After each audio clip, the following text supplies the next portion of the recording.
135 millones de personas habitan la franja del Sahel, un territorio donde la vida se retira de manera silenciosa pero constante frente al avance del desierto. En esta región crítica del corazón de África, la población depende estrictamente de la tierra para su subsistencia diaria. Sin embargo, decenas de miles de hectáreas de suelo fértil desaparecen anualmente, devoradas por un proceso de desertificación que parece imparable. ¿Por qué resulta tan complejo frenar el avance de las dunas en esta zona? El Sahara, situado justo al norte, actúa como un succionador implacable que drena la escasa humedad ambiental existente en el aire. La mayoría de los brotes jóvenes se marchitan y mueren mucho antes de lograr profundizar sus raíces en el sustrato, lo que deja cualquier intento de restauración ecológica suspendido de un hilo extremadamente frágil. Pero esto es solo el comienzo. Se puede notar cómo la arena seca cubre gradualmente las áreas que antes eran productivas, mientras el equipo de monitoreo registra la degradación del terreno. En medio de este escenario de aridez extrema, ha surgido una propuesta que rompe con los esquemas tradicionales de la ingeniería ambiental. Se trata de la liberación estratégica de tortugas en las zonas desérticas para combatir la degradación del suelo. A primera vista, introducir un animal de movimientos lentos y apariencia vulnerable en uno de los entornos más hostiles del planeta parece una decisión carente de lógica técnica. Sin embargo, este ser vivo oculta un secreto biológico que está obligando a los especialistas a replantear por completo la estrategia global contra la expansión del desierto. Más adelante se complica, pues no se trata solo de la presencia del animal, sino de su interacción mecánica con el ecosistema. 3.600.000 kilómetros cuadrados es la extensión aproximada del Sahara, una superficie que supera en dimensiones a la totalidad del territorio de los Estados Unidos. Esta vasta extensión no debe entenderse simplemente como un cúmulo de arena, sino como un sistema climático extremo de escala continental. El proceso solo está cobrando fuerza a medida que se analizan las dinámicas de transporte de nutrientes en estas superficies. Se ve cómo el viento desplaza toneladas de partículas finas a través de las dunas, mientras el sol calienta la superficie hasta temperaturas que impiden la regeneración natural. El Sahara funciona como una maquinaria masiva de aridez que procesa más de 360 millones de hectáreas bajo condiciones de sequía absoluta. En esta etapa no termina la observación, ya que la función de la fauna local en la dispersión de semillas y la fertilización del suelo resulta determinante para la estabilidad del bioma. La cámara se desliza a lo largo de las grietas del suelo endurecido, donde la ausencia de humedad ha eliminado la porosidad necesaria para la vida vegetal. Los científicos estudian ahora cómo el desplazamiento de las tortugas y su ciclo digestivo pueden reintroducir materia orgánica en capas profundas del suelo, allí donde el calor superficial no puede destruirla. Todo se vuelve más complejo cuando se considera la escala necesaria para que este impacto biológico sea significativo frente a la inmensidad del sistema sahariano. El equipo registra gradualmente los cambios en la composición del terreno en las áreas de prueba, buscando señales de retención de nitrógeno y otros elementos esenciales. Las aspas de las estaciones de medición giran incesantemente, capturando datos sobre la velocidad del viento y la tasa de evaporación que asfixia a la región del Sahel. El material biológico depositado por la fauna se asienta lentamente en las depresiones del relieve, creando microclimas donde la germinación vuelve a ser una posibilidad física. Desde aquí, la estrategia de restauración se desplaza hacia un análisis más profundo de la simbiosis entre las especies y el suelo árido. El flujo de datos proveniente de las zonas de observación permite ajustar los modelos de intervención en el cinturón del Sahel de manera constante. El proceso cierra esta fase, permitiendo que la investigación avance hacia la implementación de soluciones biotecnológicas en el terreno. Miles de años es el tiempo que este motor de aridez ha operado sin interrupción alguna sobre el terreno. ¿Por qué el desierto del Sahara posee tal capacidad de destrucción sistemática sobre la estructura del suelo? A primera vista, la ausencia total de precipitaciones en muchas regiones parece la única causa, pero la realidad técnica es mucho más compleja y se basa en ciclos térmicos extremos. Durante las horas del día, las temperaturas en la superficie del suelo superan con frecuencia los 40 grados Celsius, cocinando cada partícula de materia expuesta. Al caer la noche, el aire se enfría con una rapidez violenta, generando una oscilación térmica tan potente que fractura físicamente la cohesión del sustrato. Pero esto es solo el comienzo. La verdadera letalidad de este entorno no reside exclusivamente en el calor, sino en su capacidad para succionar la humedad de cualquier cuerpo. Se puede notar cómo las tasas de evaporación alcanzan los 6.000 milímetros anuales, lo que provoca que incluso las lluvias más raras desaparezcan antes de que logren penetrar en las capas profundas de la Tierra. Sobre este suelo ya agotado, vientos abrasadores y tormentas de arena barren el paisaje de forma constante. El equipo de la naturaleza transporta polvo fino hacia los bordes del desierto, sofocando los brotes jóvenes en el preciso instante en que emergen. Más adelante se complica. 135 millones de personas dependen directamente de la frágil franja de vida conocida como el Sahel. Esta región, situada entre el Sahara árido y las zonas tropicales del sur, funciona como una frontera semiárida, donde la subsistencia se basa en la agricultura de pequeña escala y el pastoreo. Cualquier fluctuación menor en las condiciones del agua o del terreno escala rápidamente hasta convertirse en una crisis de supervivencia absoluta. El Sahel recibe lluvia, pero la cantidad limitada de agua nunca es suficiente para compensar lo que la naturaleza retira silenciosamente durante las estaciones secas prolongadas. Todo se vuelve más complejo. Simultáneamente, la capa superior del suelo es arrancada por la erosión y los vientos cálidos, dejando al descubierto una superficie endurecida que se vuelve tan sólida como la piedra. Se ve cómo la estructura del suelo dañada impide que el agua de lluvia se infiltre en las capas inferiores, lo que causa que las raíces de las plantas no logren anclarse. La capacidad de recuperación del ecosistema desaparece de forma gradual bajo este proceso mecánico. A primera vista, esta degradación parece un evento dramático, pero en realidad se manifiesta a través de los signos más pequeños y técnicos del entorno. El proceso solo está cobrando fuerza. Los matorrales crecen cada vez más dispersos y los pastizales se contraen bajo la presión térmica. Los rebaños se ven obligados a desplazarse distancias mayores en busca de forraje y agua, mientras que los campos cultivados son abandonados al polvo y al silencio absoluto. Ante la pérdida de la capacidad regenerativa del Sahel, la atención científica se ha centrado en una especie nativa que antes se pasaba por alto: la tortuga sulcata, también identificada como la tortuga africana de espuelas.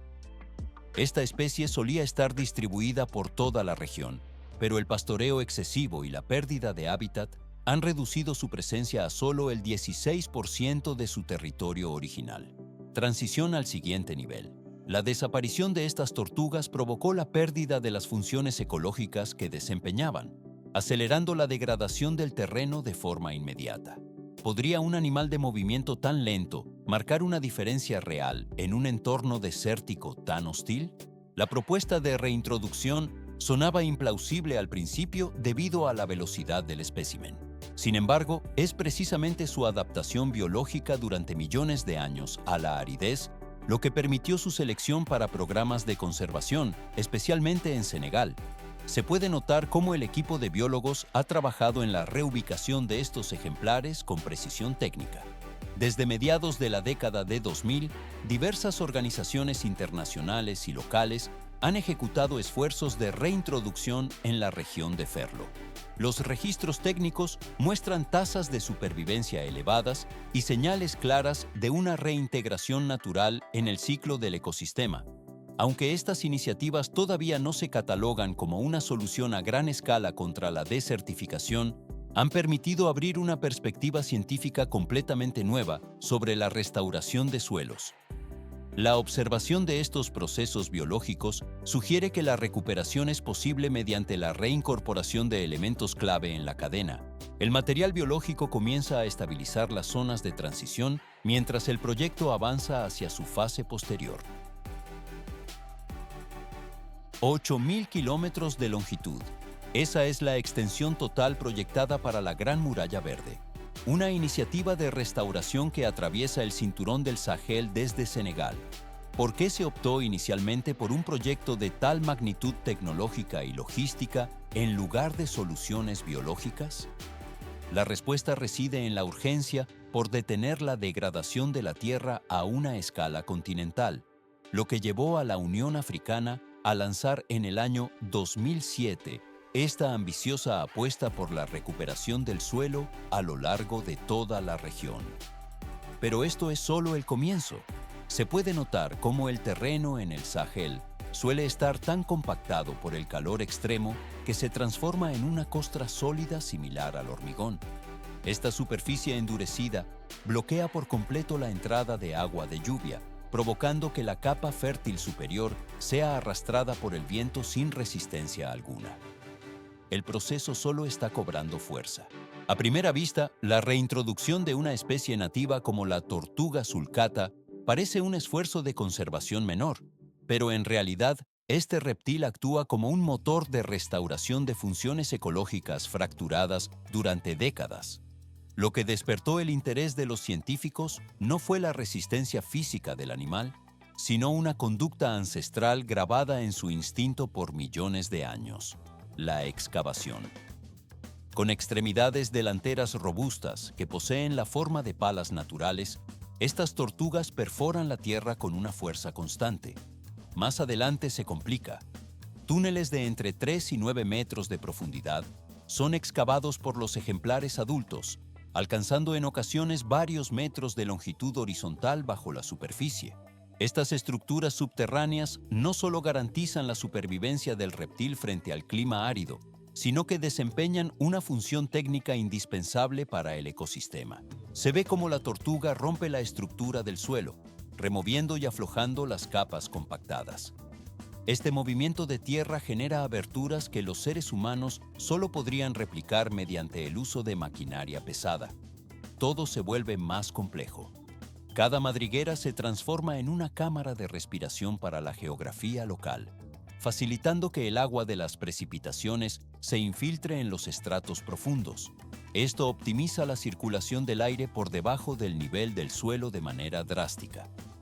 En la superficie, la actividad no se detiene, pues las huellas y las marcas de excavación configuran depresiones microscópicas que actúan como trampas naturales. El equipo de investigadores observa cómo estos pequeños relieves retienen las semillas y preservan la humedad necesaria para la germinación. Y esto no es el límite. Este proceso de transformación física se desarrolla con una lentitud persistente y calculada. Cada ejemplar de tortuga opera como un arado biológico individual, y cuando múltiples individuos coexisten en un mismo territorio, sus impactos mecánicos se entrelazan. Gradualmente, estas acciones mejoran extensiones completas de terreno, un fenómeno que la ciencia ha definido como el rediseño de ecosistemas desde la base del suelo hacia arriba. Transición al siguiente nivel. Sin embargo, las soluciones basadas en la fauna nativa no representaron el primer camino elegido por la gestión humana. Mucho antes de que los procesos ecológicos naturales fueran considerados con seriedad, el Sahel ya formaba parte de un experimento mucho más rápido y ambicioso. El material biológico y la ingeniería forestal se unieron en la mencionada Gran Muralla Verde para intentar revertir el avance del desierto. Desde aquí, la estrategia de restauración se desplaza hacia la integración de estos dos mundos, el tecnológico y el biológico. El material está listo para moverse a la siguiente fase de procesamiento sin prisa. 7.000 kilómetros es la longitud aproximada que separa el Océano Atlántico en el oeste de Djibouti en el extremo oriental. El proyecto de la Gran Muralla Verde se concibió inicialmente bajo esta escala monumental, imaginando una franja ininterrumpida de vegetación lo suficientemente densa y ancha como para frenar el avance del desierto del Sahara hacia el sur. El objetivo técnico consistía en la restauración de aproximadamente 100 millones de hectáreas de tierras degradadas, buscando al mismo tiempo generar medios de vida sostenibles para millones de habitantes de la región. ¿Para qué intentar una plantación de tal envergadura en una zona tan hostil? A primera vista, un muro de árboles parece la solución mecánica ideal contra la desertificación. Pero el Sahel no se rige por planos estáticos, y los climas erráticos junto con las precipitaciones escasas y sequías prolongadas expusieron rápidamente las limitaciones de la plantación de árboles a gran escala. En esta etapa no termina la complejidad del desafío climático.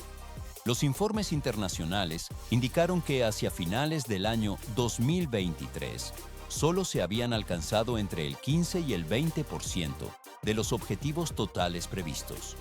Se puede notar cómo el éxito visible quedó confinado a un grupo reducido de países, mientras que en otros sectores los ejemplares jóvenes morían antes de lograr el enraizamiento debido a las tormentas de arena y la falta de cuidados prolongados.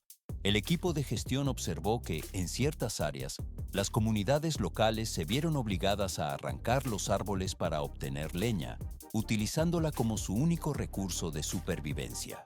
Más adelante, se complica la narrativa del proyecto original. La Gran Muralla Verde continúa ejecutándose pieza por pieza, pero ha dejado una lección técnica profunda sobre la imposibilidad de imponer la voluntad humana sobre el desierto. El Sahel no requiere únicamente un muro físico que se oponga a la naturaleza.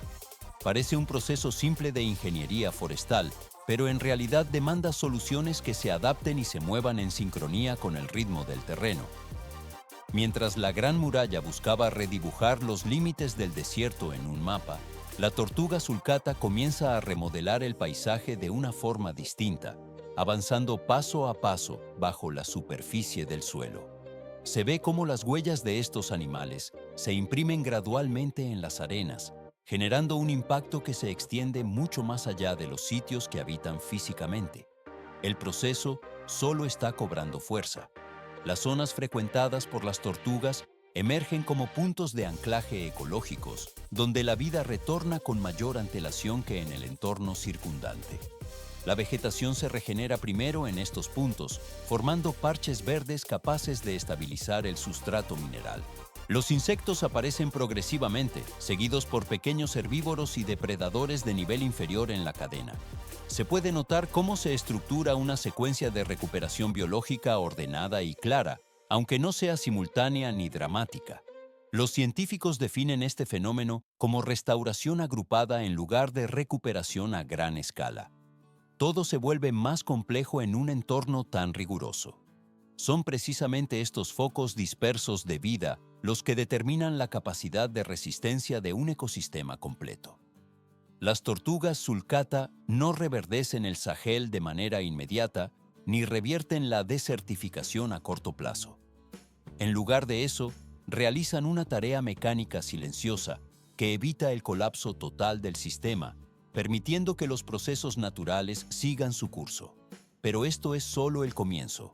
Los resultados de los programas de reintroducción en Senegal atrajeron la atención de la comunidad de conservación internacional de manera rápida. El centro de estos esfuerzos se localiza en la Reserva de la Biosfera de Ferlo, en el norte de Senegal, donde el programa se ha mantenido operativo de forma continua desde el año 2006. Según los registros técnicos, aproximadamente el 80% de las tortugas reintroducidas en Ferlo han sobrevivido en estado silvestre. ¿Por qué es tan significativo este porcentaje de supervivencia en el norte de Senegal? Las condiciones extremas del Sahel suelen diezmar las poblaciones introducidas antes de su adaptación. Sin embargo, muchos individuos han comenzado a reproducirse de forma autónoma, lo cual es un resultado poco frecuente bajo tales parámetros climáticos. Estos éxitos permitieron expandir el modelo de reintroducción hacia Mali, Níger y Chad. En estas naciones, los ejemplares se crían bajo condiciones controladas y se liberan en lotes reducidos para minimizar riesgos.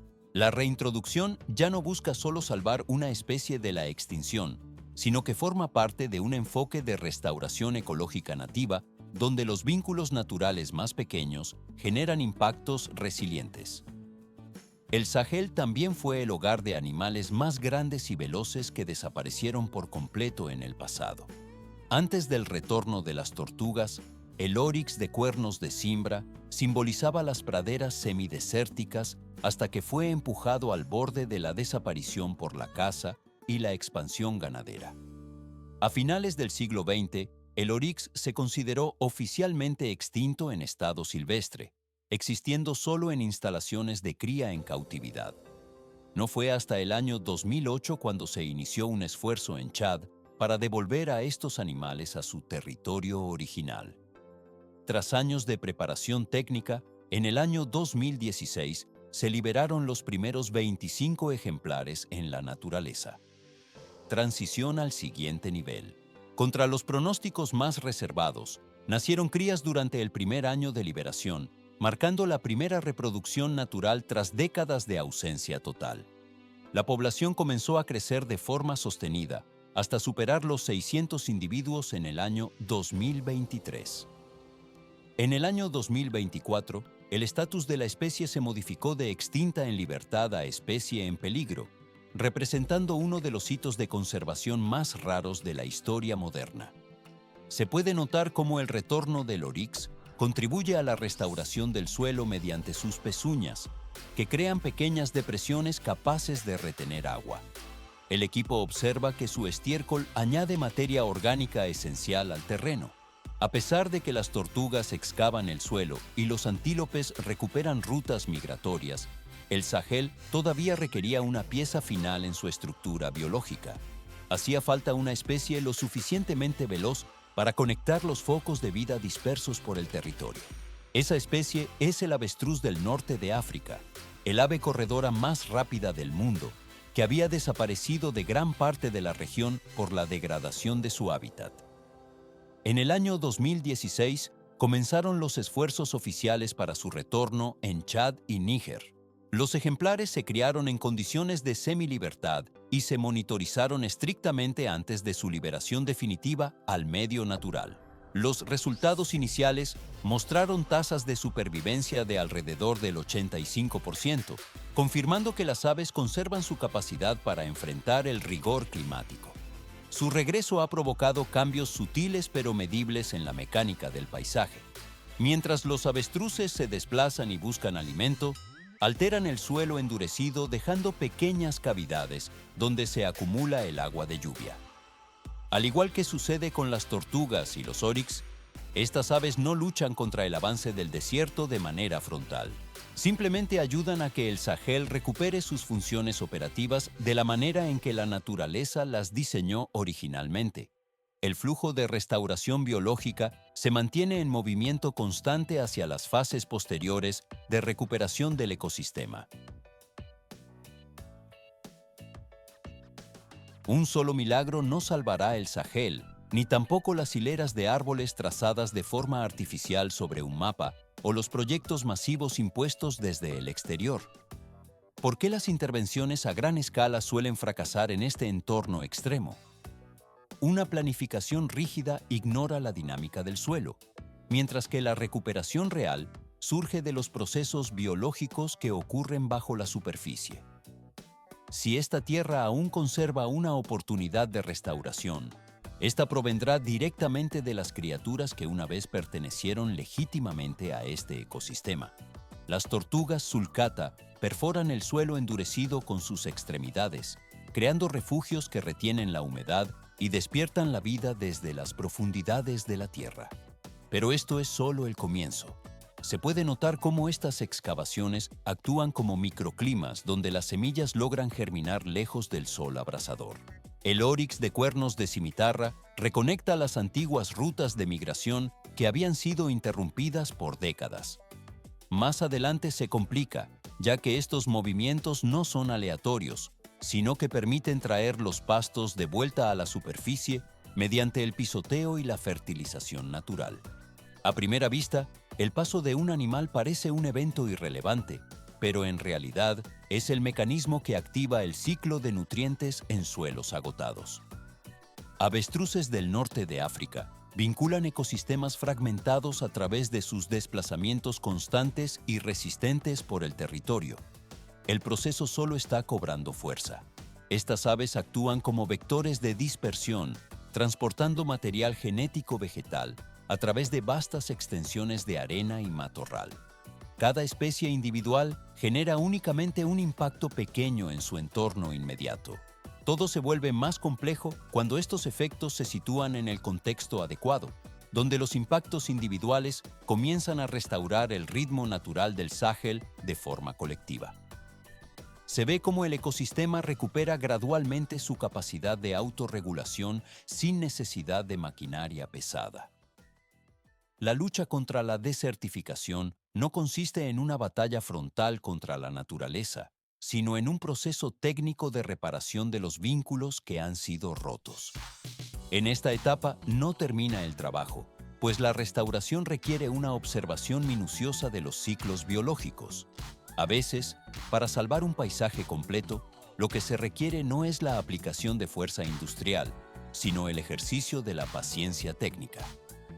El equipo de monitoreo observa cómo la vegetación se asienta lentamente en una capa uniforme sobre las zonas antes estériles. Transición al siguiente nivel. La capacidad de escuchar y permitir que la naturaleza se cure a sí misma se convierte en la herramienta más eficiente de la ingeniería ambiental. El suelo recupera su estructura física gracias a la bioturbación constante de las especies nativas. Y esto no es el límite. El agua de lluvia penetra ahora en los poros creados por la fauna en lugar de evaporarse sobre la costra terrestre. El material biológico abandona su estado de latencia y el ciclo de recuperación cierra esta fase, abriendo el camino a una estabilidad ecológica duradera. El proceso pasa suavemente a la transformación final, donde el ecosistema alcanza su preparación para sostener la vida de forma autónoma.